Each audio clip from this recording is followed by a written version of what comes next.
बिस्मिल्लाहिर्रहमानिर्रहीम, अस्सलाम वालेकुम। और आज जो है हम एमडी कैट और ई कैट के जो लेक्चर्स हैं केमिस्ट्री के हवाले से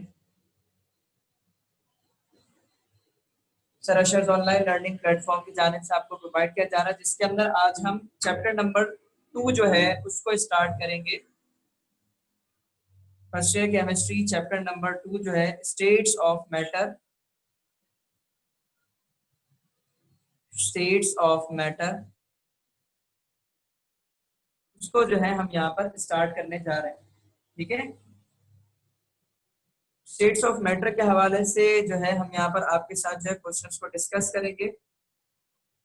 सॉरी, आज जो है क्वेश्चंस को नहीं डिस्कस करेंगे हम स्टेट्स ऑफ मैटर के हवाले से। एक्चुअली आज हम डिस्कस करने वाले हैं कि इस चैप्टर में असल में क्या क्या चीजें हैं जो पूछी जाती हैं, या इस चैप्टर में असल में आप लोगों को पढ़ना क्या क्या चीजें हैं, वो हम यहाँ पर आपके साथ जो है वो डिस्कस करेंगे। जैसे कि मैंने जब ग्रुप में लिंक शेयर की आज के लेक्चर की, तो उसमें ही मैंने ये बात कह दी थी कि आज का जो लेक्चर है वो बहुत शॉर्ट सा लेक्चर है। ऑब्वियसली 20 to 30 मिनट्स का लेक्चर है, लेकिन एक इंतहाई अहम लेक्चर है आज का, क्योंकि आज के लेक्चर के अंदर जो बात मैं बताने जा रहा हूँ वो शायद ना सिर्फ इस चैप्टर के हवाले से बल्कि आने वाले जो अदर चैप्टर्स हैं, जो थियोरेटिकल चैप्टर्स हैं, उनमें वो बातें जो है इंशाल्लाह आप लोगों के काम आएंगी और आप लोगों की बहुत ज्यादा मदद उठाएगी, स्पेशली जब आप लोग बुक रीडिंग करेंगे उस वक्त। तो देखो, जैसे ही आपके पास थियोरेटिकल चैप्टर्स आपके पास आना शुरू होते हैं, तो जो सबसे अहम चीज होती है आपके पास तो उन चैप्टर्स में आपको पढ़नी पड़ती है, वो होती है उनके डेफिनेशन। यानी जितने भी टॉपिक्स हैं, टॉपिक्स के हवाले से बता दूं मैं, असल में आज की जो आप लोगों का ये जो लेक्चर है, आज की जो क्लास है, जो फर्स्ट क्लास है चैप्टर नंबर 2 की, एक्चुअली ये इंट्रो क्लास है। इसमें हम चैप्टर नंबर 2 के अंदर आपको बताएंगे कि आप लोगों को खुद से क्या क्या रीडिंग करनी है। जब आप लोग रीडिंग करेंगे तो क्या क्या चीजों की आप लोगों को जरूरत होगी, उस हवाले से बात की जाएगी। हर टॉपिक में जितनी भी डेफिनेशन हैं, जिस जिस हवाले से डेफिनेशन है, आपको हर एक एक डेफिनेशन उसके हवाले से आनी चाहिए। यानी किसी एक टॉपिक की एक डेफिनेशन है, दो डेफिनेशन है, कुछ भी है, आपको आना चाहिए। दूसरी चीज, जिस टॉपिक के हवाले से बात की जा रही है, अगर उसकी यूनिट्स हैं तो वो तमाम यूनिट्स आपको पता होनी चाहिए। जो मेन यूनिट होती है वो होती है उसकी एसआई यूनिट, और उसके अलावा जो अदर यूनिट्स होती हैं वो होती है ड्राइव यूनिट। आपको सिर्फ यही नहीं पता होना चाहिए कि यूनिट क्या है, आपको कैटेगराइज करना चाहिए। आपको पता होना चाहिए कैटेगरी के लिहाज से कौन सी एसआई यूनिट है और कौन सी ड्राइव यूनिट। क्योंकि अगर आपको सारे यूनिट्स पता है लेकिन अगर आप फर्क नहीं कर पा रहे कि एसआई यूनिट कौन सी और ड्राइव यूनिट कौन सी, तो फिर कोई फायदा नहीं है। आपका एमसीक्यू अगर ड्राइव यूनिट के हवाले से आया होगा और अगर आपने एसआई लगा दी तो गलत हो जाएगा, अगर एसआई से पूछा और अगर आपने ड्राइव लगा दी तो आपका गलत हो जाएगा। फिर इस चैप्टर में आपके पास कुछ आ जाते हैं लॉज, क्या आ जाते हैं लॉज।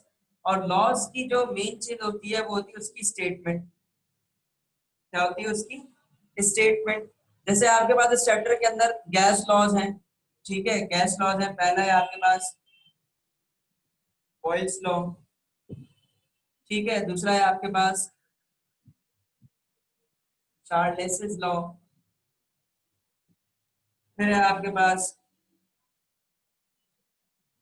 एवोगैड्रोस लॉ, ठीक है। तो ये सारे जितने लॉज हैं उन सब की स्टेटमेंट आपको क्या होनी चाहिए, बिल्कुल पक्की पक्की पता होनी चाहिए। जैसे बॉयल्स लॉ के अंदर 3 स्टेटमेंट है, चार्ल्स लॉ की 2 स्टेटमेंट है, एवोगैड्रो लॉ की 1 स्टेटमेंट है। स्टेटमेंट याद हो गई। अब स्टेटमेंट के बाद लॉज की मैथमेटिकल फॉर्म,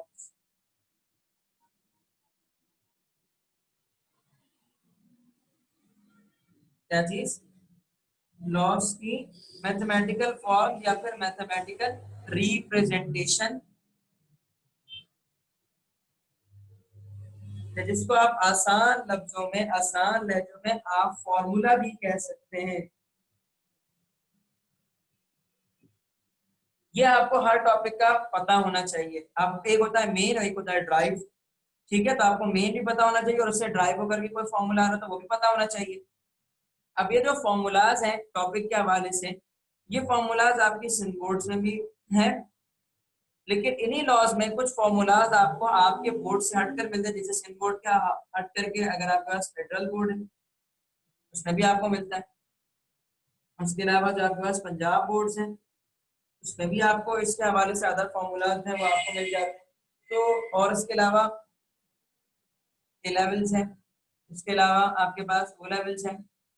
इन सब के अंदर जो आपके पास फॉर्मूलाज वगैरह है आपको वो सारे फॉर्मूलाज भी साथ साथ आने चाहिए, और इन फॉर्मूलेज के साथ साथ उनके न्यूमेरिकल्स। जब भी आप न्यूमेरिकल्स की बात करते हैं, स्पेशली स्टेट्स ऑफ मैटर की जब हम बात करते हैं, तो भाई वो न्यूमेरिकल जो आपकी बुक का अपना पार्ट है, यानी कि आप अगर सिंध बोर्ड में है तो आपकी सिंध बोर्ड की बुक के न्यूमेरिकल्स, पंजाब बोर्ड में तो आपकी पंजाब बोर्ड के न्यूमेरिकल्स, और उसके अलावा कुछ प्रैक्टिस बुक्स होती हैं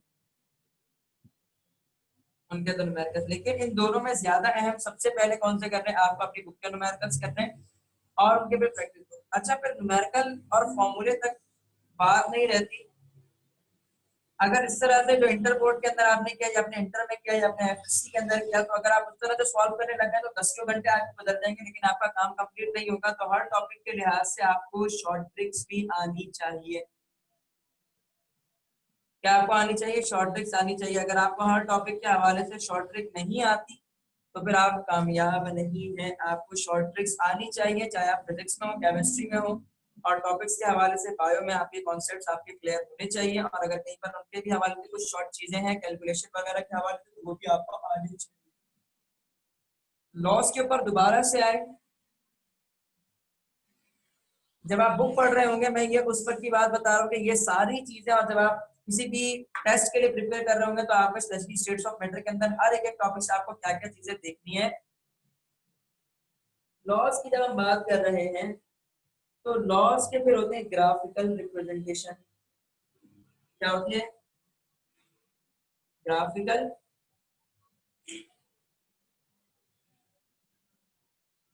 रिप्रेजेंटेशंस।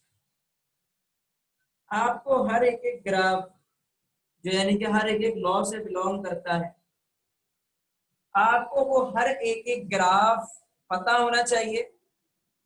उस ग्राफ में वाई एक्सिस पर कौन है ये, उस ग्राफ में एक्स एक्सिस पर कौन है वो, ठीक है। ग्राफ कैसा है, ग्राफ आपके पास हाइपरबोलिक है, पैराबोलिक है, स्ट्रेट लाइन है, कैसा है आपके पास, ये आपको पता होनी चाहिए। फिर लॉस के ही अंदर लॉ की जो मैथमेटिकल फॉर्म है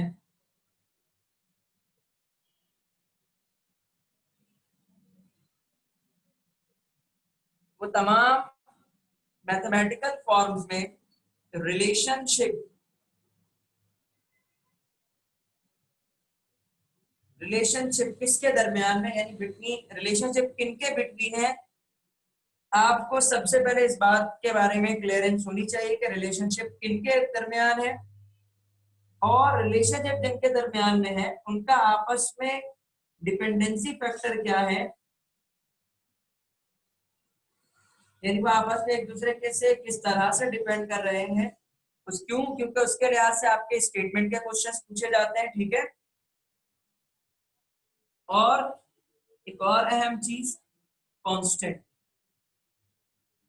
हर लॉ में, हर ग्राफ के अंदर आपके पास क्या चीज कांस्टेंट होती है, आपको ये वाली बात पता होनी चाहिए, ठीक है। फिर एक थ्योरी है जिसको हम कहते हैं काइनेटिक मॉलिक्यूलर थ्योरी। थ्योरीज पर अब हम बात कर रहे हैं। काइनेटिक मॉलिक्यूलर थ्योरी, उस थ्योरी के एस्पेक्ट में गैस के हवाले से, लिक्विड के हवाले से, सॉलिड के हवाले से, गैस, लिक्विड और सॉलिड के हवाले से जितने भी पॉइंट्स बताए गए हैं वो हर एक पॉइंट्स आपकी टिप्स पर, फिंगर टिप्स पर आपके होने चाहिए।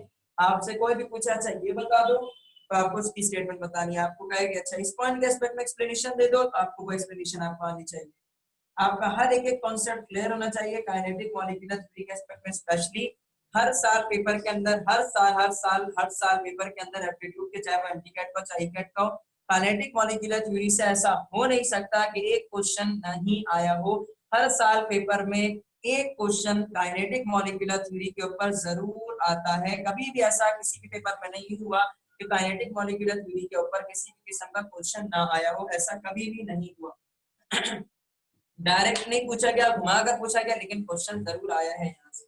ठीक है, फिर अब अगर हम आ जाए लिक्विड के पोर्शन पर, तो लिक्विड की प्रॉपर्टीज के हवाले से, चाहे आप किसी भी बोर्ड की बुक उठा लें, प्रॉपर्टीज के हवाले से एक्सप्लेनेशन दी गई है, जैसे विस्कोसिटी, सरफेस टेंशन, ये तमाम चीजें। तो वो तमाम प्रॉपर्टीज का डिपेंडेंसी फैक्टर, यानी कि वो प्रॉपर्टीज किस पर डिपेंड करती है, और वो प्रॉपर्टीज जब होती है तो उस पर क्या चीजें कांस्टेंट रहती है, कब उनके ऊपर चेंज लाने के लिए क्या किया जा सकता है, कब वो चेंज हो सकती है। ठीक है, तो ये सारी चीजें आपको आनी चाहिए। अगर ये सारी चीजें आपको नहीं आएंगी तो आपका लिक्विड वाला पोर्शन तो किसी भी तरह से अच्छा नहीं हो सकता, किसी भी तरह से अच्छा नहीं हो सकता। लिक्विड वाले पोर्शन से ज्यादातर स्टेटमेंट वाले क्वेश्चन पूछे जाते हैं। कौन से क्वेश्चन पूछे जाते हैं? लिक्विड वाले क्वेश्चन से ज्यादातर स्टेटमेंट वाले क्वेश्चन पूछे जाते हैं। ठीक है, अच्छा, जितनी भी प्रॉपर्टीज है, हर प्रॉपर्टी के हवाले से यूनिट मेंशन है, और यूनिट में अगर बात की जाए तो वही अभी मैंने थोड़ी देर पहले जो कहा था कि एसआई यूनिट और ड्राइव यूनिट, ये दोनों आपको आनी चाहिए, और हर एक एक प्रॉपर्टी के लिहाज से उसकी डेफिनेशन ये आपको आनी चाहिए। अगर एक से ज्यादा डेफिनेशन है तो वो एक से ज्यादा डेफिनेशन भी आपको आनी चाहिए, अगर एक डेफिनेशन है तो वो एक डेफिनेशन आपको आनी चाहिए। ये हो गया लिक्विड वाले पोर्शन का पार्ट कंप्लीट। आखिर में आता है आपके पास सॉलिड का पोर्शन,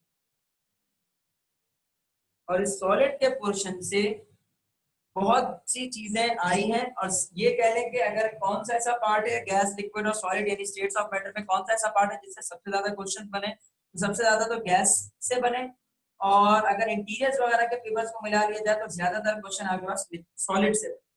सॉलिड के अंदर क्या है आपके पास? टाइप्स।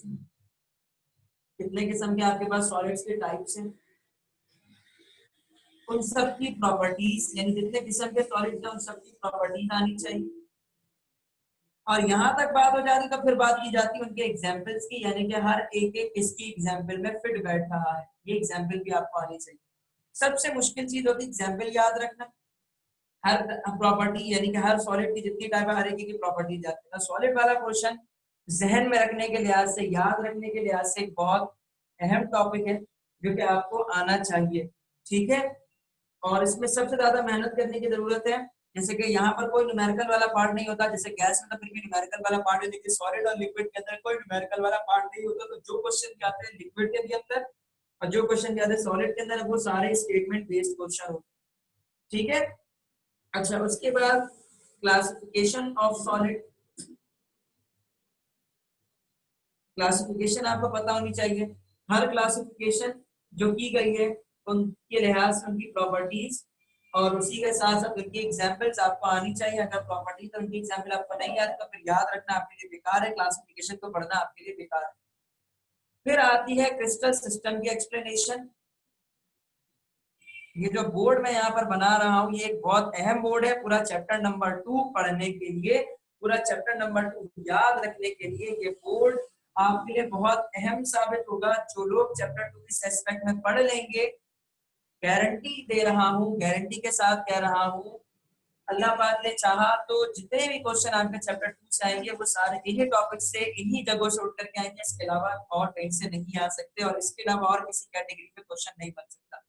क्रिस्टल सिस्टम की बात की जाए तो आपके पास 7 टाइप्स ऑफ क्रिस्टल्स हैं। हर एक एक के लिहाज से उसके सेल डायमेंशंस और सेल पैरामीटर्स आपको पता होने चाहिए, और हर एक एक का फॉर्मूला आपको पता होने चाहिए, और उसी के साथ साथ हर एक एक की एग्जाम्पल आपको याद होनी चाहिए। अगर आप पूरे का पूरा एमटीकैट और ईकैट के हवाले से chapter 2 second year first year chemistry states of matter पढ़ रहे हैं, अगर आप इन पॉइंट्स के तहत इन मेन टिप्स को लेते हुए इन तरह से, इस तरह से पूरी जो बात मैंने यहाँ पर कही है अगर आप लोगों को कुछ बातें रह गई तो काइंडली इसको दोबारा से वीडियो को रिव्यू करके सुन लीजिए, तो आप लोगों को चीजें दोबारा से रिकॉल हो जाएंगी। अगर आप लोग इस तरह से चैप्टर 2 अपना कंप्लीट करते हैं तो आपके अपने एप्टीट्यूड की प्रिपरेशन अच्छी से अच्छी हो पाएगी। अगर आप लोग इस तरह से तैयारी नहीं करते तो आप लोगों की तैयारी नहीं हो पाएगी अच्छी। और एक बात गारंटेड श्योर है जो मैं कह देता हूँ यहाँ पर कि बेटा अगर आप लोगों का क्वेश्चन बनता है states of matter chapter number 2 से तो वो इन्हीं जगहों से बन सकता है, इसके अलावा कहीं से भी आप लोगों के क्वेश्चन बनने के चांसेस मौजूद नहीं है। ठीक है बच्चों, आज का पहला लेक्चर एमडीकैट और ईकैट केमिस्ट्री के हवाले से चैप्टर नंबर 2 का कंप्लीट हुआ। इजाजत दीजिए, अल्लाह हाफिज।